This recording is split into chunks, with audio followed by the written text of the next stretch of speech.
박사, 김 박사님 본인 좀 소개 좀 해주고 먼저 좀 소개 좀 해주시죠.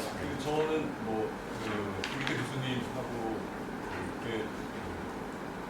언론대학원 석사에서 미디어 교육을 하고 박사를 영상대학원에서 하고요. 그 사이에 제가 국민일보에서 국민일보 쿠키뉴스라고 처음으로 인터넷 뉴스를 보냈습니다. 그래서 그 인터넷 뉴스 팀에 있었고 제가 어떻게 보면 인터넷 뉴스 1세대의 역할을 했었었고 그 당시 저희가 했었던 게 기존의 기자들에게 인터넷 뉴스로 어떻게 글쓰기를 하는가 또 그렇게 했을 때에 스마트폰도 그 당시 처음으로 폴더폰의 카메라가 이제 고용량 카메라가 다 장착이 돼서 그래서 어떻게 사진 찍고 하는 교육을 좀 내부적으로 했었던 경험을 바탕으로 해가지고 지금 원 박사님이 제기하셨던 이게 처음에는 저한테 주시는 제목이 이게 아니었었거든요. 그래서 제가 좀 약간 당황스러운데 처음에는 모바일 뉴스 환경에 따른 이제 대안이었는데 이제 이론적 성찰로 바뀌셔가지고 저는 조금 더 구체적으로 모바일 뉴스 환경에서 저희가 어떻게 미디어 교육을 실천할 것인가에 대한 방안을 좀 얘기하는 측면으로 진행하도록 하겠습니다. 네, 지금 쭉 소개해 주셨죠? 그러니까 석사하시면 한 20년쯤 되시네요. 아니 그렇게는 안 한 10년쯤 돼요. 아무튼 꽤 오래전에 했는데 결국 이런 곳에서 토론자로 만나게 돼서 잘 됐습니다. 그러면 김 박사님 토론 듣겠습니다. 원부장께서 지적하신 내용 중에서 모바일 뉴스 환경에서는 크게 세 가지를 저희가 주목해 봐야 한다고 생각합니다. 어쨌든 지금의 모바일 뉴스 환경도 마찬가지지만 미디어 시간 제한단 가설을 다시 좀 사용한다면 사실 뉴스 이용 시간 제한단 가설이라는 것을 저희가 새롭게 만들어낼 수 있죠. 대부분 이제 모바일 뉴스 환경이 되면서 아침에 일어나서 눈을 뜨시면서 잠들 때까지 거의 모바일 뉴스를 이렇게 습관적으로 보시는 그런 패턴들이, 생활 패턴들이 이용되고 있고 실제로 포털에서도 이거에 맞춰서 뉴스 서비스를 계속 리니어해서 제공하고 있거든요.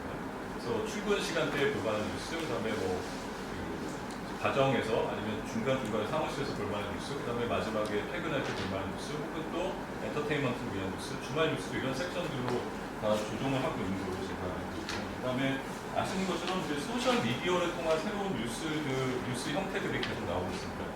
가장 먼저 등장했었던 게 이제 카드 뉴스 형태고, 그다음에 이제는 LTE 5G 시대가 되면서 이 각 통신사들이 자기네들 데이터를 소비해 줄 만한 콘텐츠들을 찾고 있어요. 그래서 카드 뉴스가 초창기에는 조금 데이터를 잡아먹어줬는데 이제는 그것도 부족해가지고 동영상 뉴스에 대한 니즈가 일어나게 됩니다.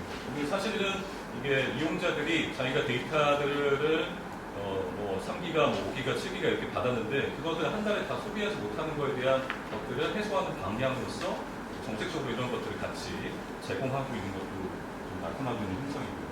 그다음에 세 번째 저희가 주목해야 봐야 될 거는 컴퓨터가 로봇이 쓰는 뉴스들이 등장하고 있는데 미국에서는 이미 스포츠 뉴스, 그러니까 미국의 이제 메이저리그나 NHL 리그나 많은 리그들이 있는데 그것들을 일일이 인간 기자들이 다 소비하지 못하니까 컴퓨터들이 그 결과를 가지고 쓰는 기사들.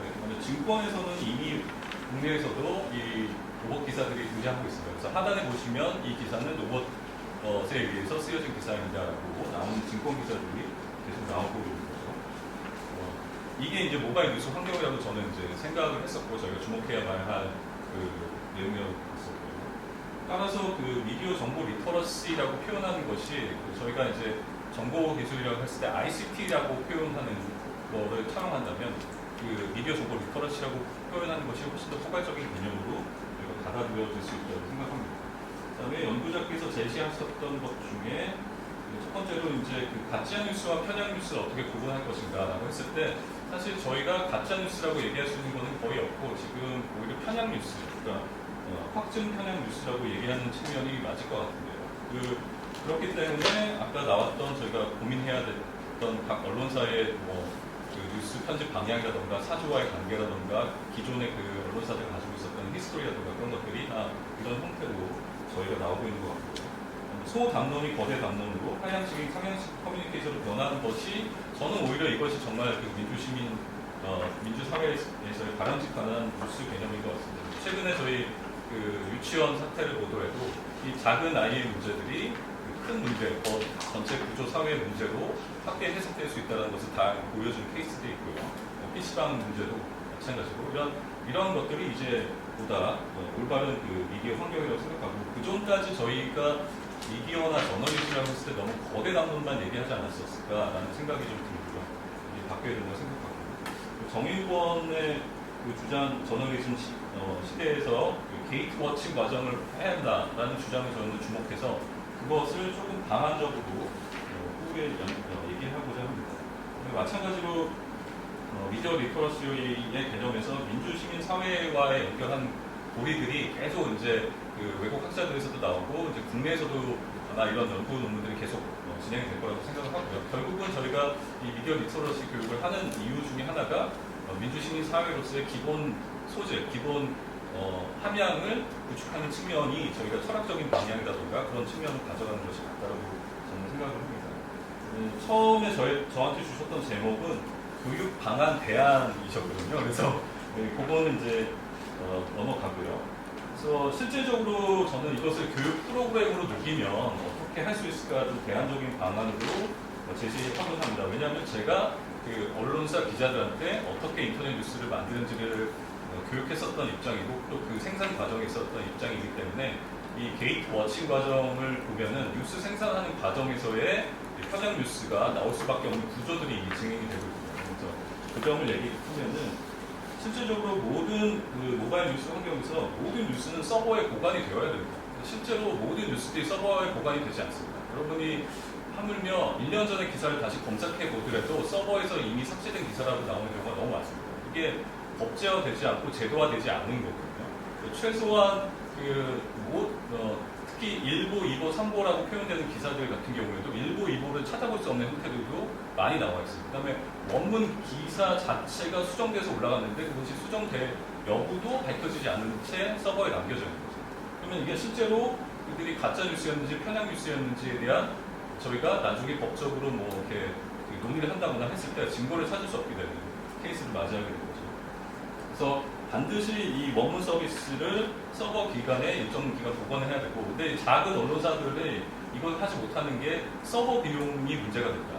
서버용을 저희가 감당할 수 없다. 그래서 서버를 옮기거나 뭐 DB를 옮길 때 뭐 누락됐다 이런 식으로 계속 핑계를 대고 있는데 사실은 이거는 저희가 계속 요구해야 되는 문제라고 생각을 합니다.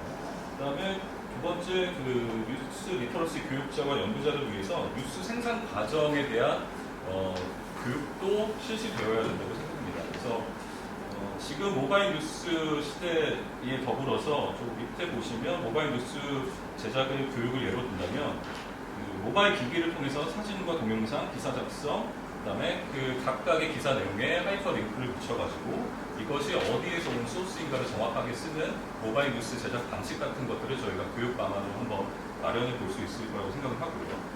또 이것을 자기가 스스로 각각 소셜 미디어나 SNS 채팅 동영상 플랫폼에 올렸을 때 어떠한 방향과 어떠한 댓글이 달리는가에 관한 추적들도 담아보면 이 모바일 뉴스 생태계에 대해서 조금 이해할 수 있고 어떤 과정에서 이게 다른 잡음이 생기고 게이트 워칭을 할 수 있는지에 대한 요소를 저희가 살펴볼 수 있을 거라고 생각합니다. 그 다음에 기존의 이제 언론사들도 모든 뉴스의 원문 내용은 하이퍼링크 형태가 돼야 됩니다. 예를 들면 요즘 뉴스 보시다 보면 해외 언론에 따르면 뭐 관계자에 따르면 무슨 뭐 정부 부처의 발표에 따르면 이런 식의 애매모호한 표현들을 쓰고 있는데 정부 부처의 모든 발표도 이미 각 정부 부처의 게시판이나 이런 것들이 공고가 됩니다. 그러니까 그거에 각각의 링크를 달아줘서 그것이 정확한 어떤 맥락에서 어떠한 워딩을 따와서 썼던 말인가에 대해서 하이퍼링크를 정확하게 붙여줘야 된다고 생각하고요. 특히 사진 같은 경우에도 이미 연애 관련된 뉴스 같은 경우에는 전혀 관계가 없는 사진들을 이제 두 개를 붙여서 써서 하는 경우가 있고, 그다음에 최근에 양심 있는 이제 연예 언론사 같은 경우에는 그래도 홈페이지 가가지고 해당 소속사의 배우들이나 뭐 아이돌 가수들의 사진을 퍼왔다라고 이렇게 연기를 하고 있지만 실제 그 사진의 출처가 어딘지도 모르게 되어 있는 상황들이 많이 있거든요. 근데 외국의 저널을 보게 되면 그 사진 안에 카피라이트가 붙어 있어가지고 어떻게 들어왔는지에 대한 명확한 표시를 해주는 것이 되게 중요하다고 생각합니다. 또한 최근에 이제 동영상 뉴스 같은 경우에 이런 것들이 문제들이 많이 발생하고 있는데 마찬가지로 이런 것은 뉴스를 제공하는 제공이나 기관이나 아니면 정부 부처에서 기자 브리핑이나 이런 것들을 할 때 풀 영상을 뒤에서 반드시 누가 찍고 있는데 그 풀 영상을 서버로 옮겨서 딱 그 워딩만 차용해가지고 나왔던 그 말들을 편향 뉴스나 가짜 뉴스를 만드는 것이 아니라 전체 맥락을 볼 수 있게끔 하이퍼 링크가 된다면 그것은 저희가 충분히 찾아볼 수 있을 거라고 생각이 됩니다. 결론적으로 말씀드리면 그 미디어를 잘 다루는 능력이 기초교육이자 미디어 리터러시 중 중요한 교육이라고 생각이 되고 결국 그 생산 과정을 저희가 배우게 된다면 그것을 해독하는 과정이라던가 그것이 또 유통되는 과정에 대한 문제점들 그다음에 이게 어떻게 어떤 단계에 거쳐서 변형될 수 있다는 그 문제점들을 잘 파악할 수 있지 않을까라고 대안적인 측면에서 말씀드립니다. 끝나셨습니까? 예. 박수 한번 치죠. 우리가 숫자는 적어도 너무 쳐지지 않게 발제나 토론이 끝나면 우리끼리라도 세게 박수를 칩시다. 김광수 박사님의 토론이 아주 재밌습니다. 내용이 아까 발제도 물론 여러 가지 시사점이 있지만 특히 우리가 보통 미디어 리터러스 미디어 교육 그러면 수용자의 수용 해독 뭐 이런 쪽에 이제 방점이 찍혔죠. 근데 지금은 그 수용의 개념을 제한할 수 없다. 생산과 소비가 같이 이루어지는 이런 제작 현장의 변화하고 결국 그게 변하면 미디어 교육도 미디어 리터러시도 같이 변해야 되니까 아까 발제자한테는 뉴스에서 스토리텔링이 OWLH에다가 더 추가됐다는 것도 아주 재밌는 설명이고요. 또 지금 말씀하신 것처럼 가짜 뉴스를 제도적으로 방지할 수 있는 이런 대안들도 뭐 하이퍼링크도 출처를 정확히 밝히는 문제들이고 한데 사실 가짜 뉴스를 아까 김 박사는 편향 뉴스라고 말씀하셨는데 그렇죠. 요즘에 지금 페이크 뉴스라고 하는 것을 규정할 때 이게 명확하게 보는 사람에 따라서 이게 편향적이라는 개념이 많이 닿고 있죠. 이렇게 되면은 법적으로 가짜 뉴스를 다루기가 쉽지 않죠.